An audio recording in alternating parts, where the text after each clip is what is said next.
So I would just like to welcome you to this lovely new to us venue, which we're very pleased with, and thank everybody who's contributed to this exhibition, whether it's time setting it up or just having the ideas or bringing it all together.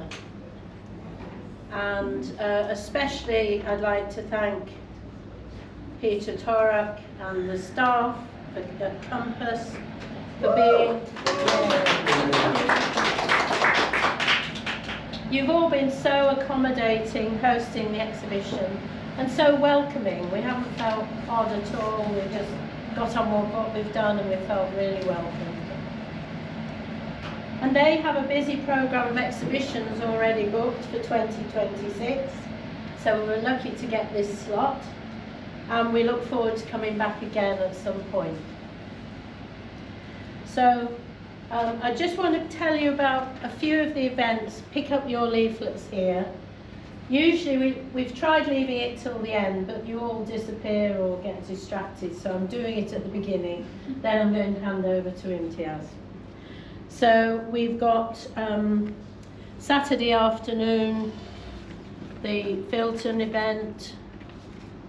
We've got, so that's tomorrow, and it's being set up for tomorrow, and there's possibly a march afterwards, yeah. Okay. And then we've got the surgeon, thank you. Oh, I've got my team here. Surgeon presenting his journey to Gaza as a surgeon and sharing his experiences with us at the Millennium Centre, and that's on the 11th of January. We've got I'm really pleased to see that this is coming to Peterborough. We tried last year and it just didn't come together, but remembering Hind Rajab and how she died and how the medical team trying to rescue her died. And that's on Saturday, the 17th of January, Cathedral Square. It's a vigil, it's a quiet vigil, and it's a replica of the car with all its bullet holes. And have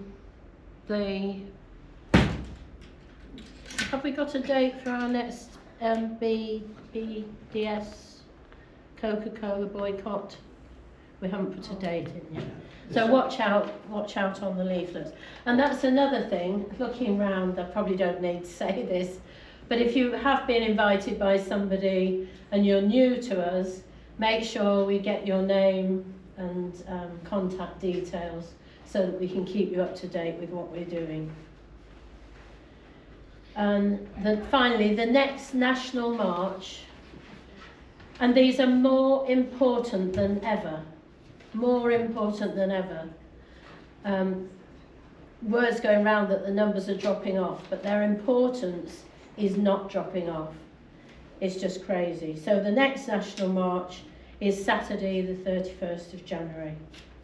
So I'm happy to hand over to Imtiaz. He's good at introducing himself, and then he'll introduce the next speaker. Sunday night there's another, so we have tomorrow night a national mobilisation coming to Peterborough at 6 p.m. So these are this is the Free Filton 24 national organisation. So they're coming and they're going to meet at HMP Peterborough at 6 p.m. onwards. But we have our local PPSC Free Filton 24 protest on Sunday night at 4:30. So okay. That's what we have. So we just must have that one. Lovely. Thank you. Imtiaz. Thank you. Thank you very much, Vanessa, and thank you very much to everyone that's here. I feel like I'm a bit underqualified to be speaking about Palestine here in front of so many friends and comrades who've done so much work here locally in Peterborough for the promotion and obviously just getting the word out and getting the support for the Palestinian cause. One thing I would like to say is recently I've been invited to become part of an organisation that's trying to do something similar for the Kashmir issue. And it was interesting how there's a little bit of finger pointing within the community that lots of our youngsters are being active in Palestine and yet they're from Kashmir, they're not being active in Kashmir. And I spoke, and actually this is a testament to the work that PSC do. I said the education I've had on Palestine has actually come from Peterborough PSC. So Peterborough PSC have been going for a very, very long time. They have not sprung up 2.5 years ago when the current genocide started. I remember Peterborough PSC used to have food nights, they used to have film nights, they used to have education sessions, they used to always promote themselves, they used to get emails out and you put stuff on Facebook. And there's so much great work that Peterborough PSC have done, and I think it's the fact that I'm here and I'm involved in any work that I am involved in is because of PSC. So it's wonderful that Kath and Jenny have reached out to Peterborough PSC. They've brought together this excellent exhibition, which is made up of pieces of art that have been produced by 26 young individuals in Gaza. They're going to talk a little bit more about how it came about and where they've exhibited this art. We're obviously very, very excited for it to be here in Peterborough, and for me personally it's a privilege to be here, and obviously very, very keen to hear what they say about the background of this project. So that's all I wanted to say. Thank you so much, and over to Kathy and Jenny.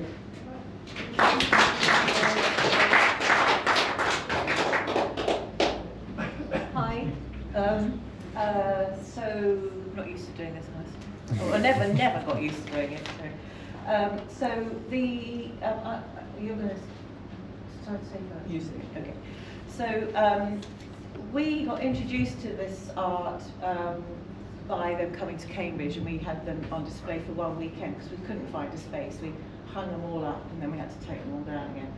So we've kept them in the frames that somebody donated to us and want to make sure they go many places.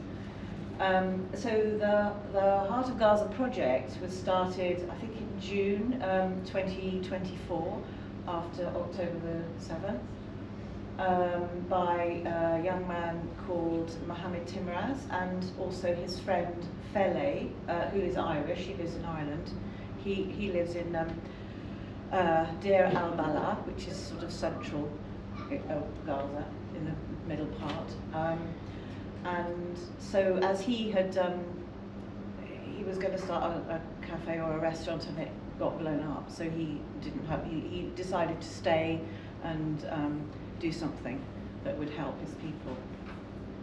So he started up these safe spaces for children in tents. So it was called they were called art tents, and they had one in Deir al-Balah for a while, and then they seem to have, I think they've had more in other places. I don't know how they are right now, or whether they're still functioning, although still pictures are coming out, but it's difficult to know actually what's happening. I was in phone conversation with him or messaging and stuff, and he has since gone to continue his education in Italy, but the project still continues. So this art exhibition has been to many countries, lots of countries in Europe. I mean, I can't remember how many places now, but they've done an amazing job of getting it out and about so people can see it, and running workshops around it and talks and things. So it's a travelling exhibition. And they have a website and they have an Instagram which you can look at, and it's quite nice to see where they are on the Instagram. You can see where they're being shown. So so when we put this exhibition up, it was as muddly as it was when we put it up this time, because there's lots of children. Some of them work together, some of them don't. Some of them have met, and some of them you think, did they really do that? All that kind of stuff. But you become to, whilst you're doing that and reading all the statements, which are all below. So if you've got those three, there's 3 statements by each child underneath it. You can look and see what the picture means to them. We couldn't really. You got to know the children. You just said, "Oh, I know who that's by. I know who this is." You began to know who they were, and Janny and I and other people in Cambridge felt it was really important for people to be able to look at the image and see the writing next to it, which is why we did the book. Like Jenny put together this amazing book of the pictures, and we have missed out a couple, which I don't know how that happened because we went over and over it. But so because we felt it was really important to read about the child and look at their image together at the same time. And you won't be able to do that and then come back and do it again. You'll see it here and then it'll go quite quickly. Yes, so and the way I, just very briefly, I used to work with young people, doing art with them, and they were young people who had traumas in their lives, nothing like being through a genocide or an occupation, but still, each child's trauma is their own trauma. So I've just felt this was a really good project and something that needed to be supported. And I know it's not food, although they will get food, and and it's not shelter, but they will get shelter for a bit, and they'll have some normality in their lives, being with their peers, just being creative. And if you look at some of the images, they're about their dreams as well as their fears, and their futures and their past. So I think, yeah, so that's really what I want to say, really. And it's a particularly wonderful exhibition. Yeah.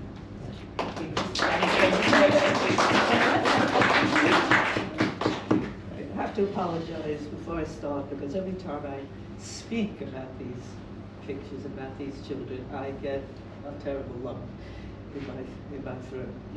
So I'll try not to because it's important that you hear the story behind them. All of these children have been displaced, some more than once. All of the children have lost at least one significant family member. Most of their homes have been either damaged or reduced to rubble, so they have nowhere to go back to. The wonderful thing about the Heart of Gaza project was that it did provide a safe space for these children to come together with their peers, and actually what is particularly moving is that the children's ages ranged from 3 to 17. That was 2 years ago, so they're now 2 years older. And the older children helped mentor the younger children, as you will see as you go around. A number of the name tags show who was involved in doing this. And sometimes it's very small, like Aisel, who is 3, and she's got on the duck, which you will see in there, just little squiggles that she did and over the duck. The duck was drawn by, I think, this, and the duck is quite a definite duck, So that was also quite lovely, that people were working together. So what we do see, though, is we see both beauty in these pictures, but we also see pain, because these children have been living and are still living through a genocide. And no government, no Western government has actually done anything to stop what's going on. And they're actually still supplying the weapons to carry on killing the children of Gaza. So what I thought I would do is relate to you some of the comments that the children made about their pictures, which also show their resistance. I mean, it's amazing that 6-year-olds recognize what is actually being done to them by the Israeli state.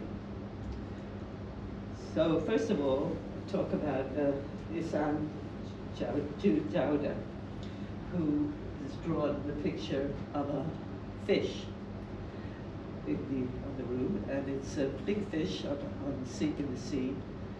And according to Muhammad, he came to every session and drew the fish over and over and over again.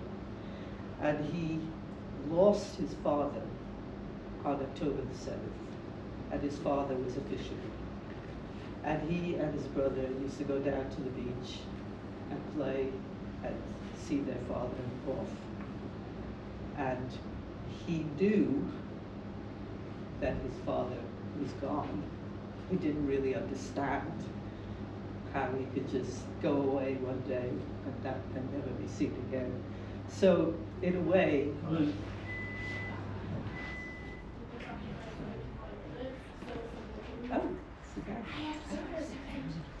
so in a way, you know, he was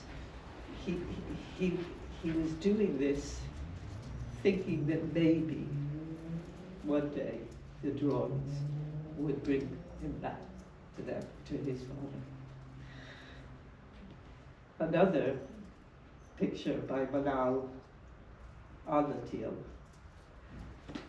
She drew the beautiful green bird. I'm not sure exactly where that is. In the other room. And she wrote, I mean, she didn't write, but she was mentioned. She's 5. I was happy like the green bird running among the flowers. But the monster came and took away all my laughter and flowers. Misk, who is 15 and has done quite a few of the pictures and also some of the wonderful writing, wrote this poem against one of her pictures. Oh God, how many times must we return to the same beginning? How do we break the cycle where the same boy dies every time and we hear the same eulogy every time from the same eulogizer every time? Let us change the scene for once and let the eulogy die and the dead person eulogize to break the tedium in the biography of death. She wrote that on the 7th of September 2024. Kamar Timraz was another person, an older child, 17, who helped out with the children, with the younger children. And she said, despite all the exhaustion, sadness, pain, and suffering, the Palestinian woman is strong. And there is a picture of a Palestinian woman in a kafir. And finally, Sobi al-Zakzouk, who was 5, spoke, and this was written down. How can I return to being a child without war, without fear, and without pain? I see the wreckage around me, and I know that joy has disappeared. But deep inside, there is still a glimmer of hope, which I cling to, like a child dreaming of a better world. As you know, there are now 7 hunger strikers, and Abu Ghib wrote this very moving statement that actually was in the Guardian, well, part of it was in the Guardian, and I'd just like to sort of finish off with this. She says, I just wish that I had a way to convey to people how much energy resistance brings you and how much power you have when you're in solidarity. We actually have the power, agency, responsibility, creativity, resourcefulness, and love that it takes to be fueled and moved to action. Not just once, but every minute of every day. It doesn't ever feel like what we're doing is enough, but in another way, it feels like the best thing in the world. The children of Gaza demand it.